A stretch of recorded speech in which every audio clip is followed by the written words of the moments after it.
이 차량은 G70 차량입니다. 주행거리 2만 정도밖에 안 됐는데 외관 상태를 딱 보게 되면 와, 확실히 색깔이 파란색이 정말 강렬하고 인상적이죠. 전반적으로 앞모습을 딱 봤을 때는 좀 더 파격적으로 하면 어땠을까라는 생각이 들어요. 헤드라이트나 이런 부분을 봤을 때도 일반 그 G80이나 이런 거에 비하면 나름대로 신경을 많이 쓰긴 했지만 얘는 좀 더 스포티한 모습을 많이 간직하고 있어요. 옆모습을 보게 되면 일단 이 차량은 미쉐린 타이어를 끼고 있고요. 브렘보 캘리퍼가 들어가 있고 디스크 로터가 지금처럼 이렇게 녹이 슬어져 있는데 이게 그 국산차랑 외제차랑 약간 차이가 나요. 국산차는 이 디스크 로터는 거의 마모가 안 되고 보통 패드가 많이 다른 방식이고요. 외제차 같은 경우는 디스크 로터가 맨들맨들해요. 주변에 외제차를 보게 되면 디스크 로터가 지금처럼 이렇게 흐리멍텅한 상태인지 아니면 진짜 거울처럼 반짝반짝한지 그거 한번 봐보세요. 아무래도 G70이다 보니까 처음에 현대에서 나올 때부터 미쉐린 타이어가 이렇게 장착돼서 나오고요. 이 타이어가 편평도가 상당히 낮기 때문에 타이어 금액이 만만치 않을 겁니다. 그래서 중고차를 사실 때는 이런 고급차들은 항상 타이어를 어느 정도 봐주셔야 돼요. G70은 스포츠카는 아니고 이제 스포츠 세단이라고 하기 때문에 그만큼 차량이 딱 봤을 때 야, 스포츠카 아니야? 부메랑 같은 이런 모습을 딱 닮으로 인해서 차가 약간 활동적인 듯한 느낌. 뒤에서 이렇게 보게 되면 전반적인 실루엣 자체가 굉장히 좋아요. 파란색도 굉장히 어울리고요. 옆에 그 메탈색의 어떤 썬팅지도 굉장히 어울립니다.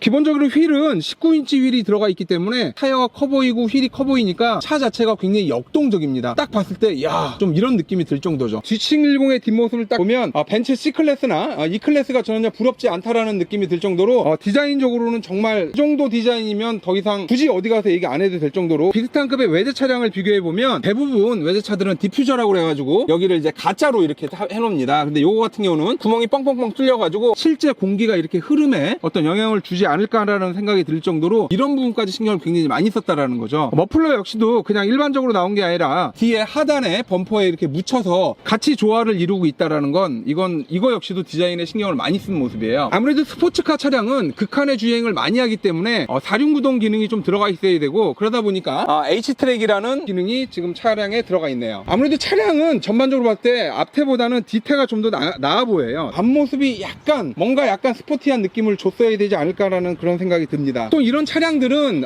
법인 렌트로 사용하기보다는 개인이 출품한 경우가 굉장히 많고요. 이 개인은 나름대로 차량을 굉장히 많이 아끼고 사랑한 차량이네요. 지금 일반적인 썬팅 필름이 아닌 퀀텀 필름이라고 해서 어느 정도 브랜드가 있고 메이커가 있는 필름을 선택을 했어요. 차문을 열었을 때 딱 드는 느낌이 고급스럽다.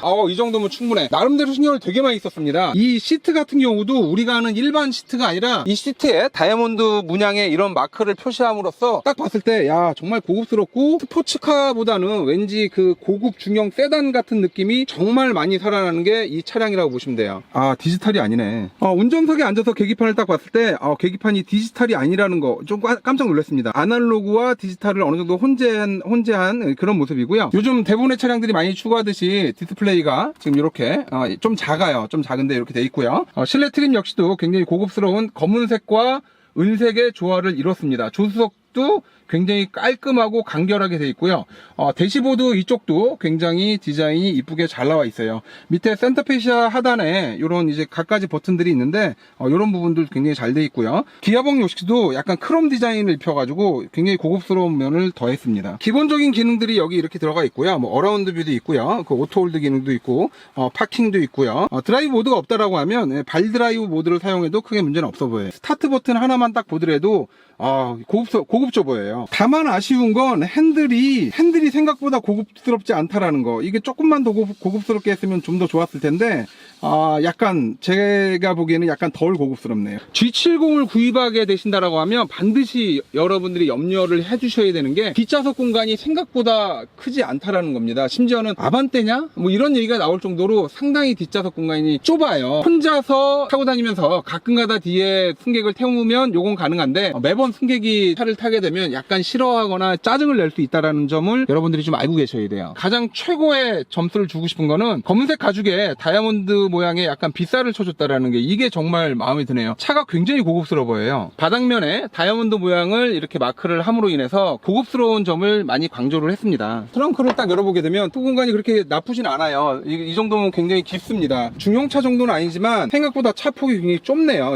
트렁크 하단에는 뭐가 있나 이렇게 봤더니 그 하단에는 이 배터리가 들어있습니다. 이 배터리 같은 경우에는 여기 작은 호스가 있는데 이 호스가 황산 증기를 외부로 이렇게 내보내는 그런 기능을 합니다. 스페어 타이어가 있어야 될 공간에 지금 배터리가 이렇게 장착돼 있죠. 요즘 대부분의 추세 같아요. 가끔가다 차를 사러 가서 여러분들이 이런 게 이제 없는 경우가 있습니다. 이게 생각보다 금액이 비싸지 않아요. 여기에는 삼각대가 달려 있고요. 이 삼각대는 비상시에 꺼내서 밖에 세워놓는 그런 기능이에요. 이 G70 같은 경우는 올해 하반기나 아니면 내년 상반기 정도에 페이스 리프트 모델이 나온다라는 이슈가 있습니다. 아무래도 이렇다 보면 가격이 그냥 그 소식만 나와도 금액이 확 까져요. 아마 요거 다음에 나오는 G70 같은 경우는 최근에 나온 GV80이나 G80처럼 헤드라이트가 눈이 두 개로 변할 거예요. 그래서 디자인만 보신다라고 하면 신형 페이스 리프트 된 걸 사시는 게 맞는 거고요. 만약 디자인이 아닌 정말 이 차량을 사랑을 하고 나는 G760이 정말 사고 싶어 하시는 분들은 지금처럼 페이스 리프트 이슈가 나왔을 때 한번 노려보는 것도 괜찮습니다. 최근에 경매장에서는 경쟁자들이 생각보다 많지 않아요. 왜냐면 이런 차량들은 아무나 타는 차가 아니라 정말 이 차에 대한 매니아만 탈 수 있는 거기 때문에 좀 더 그런 성향을 가지고 있는 것 같아요. 아직까지 G70을 품어보지 않으셨다고요? 이번 기회에 한번 품어보십시오.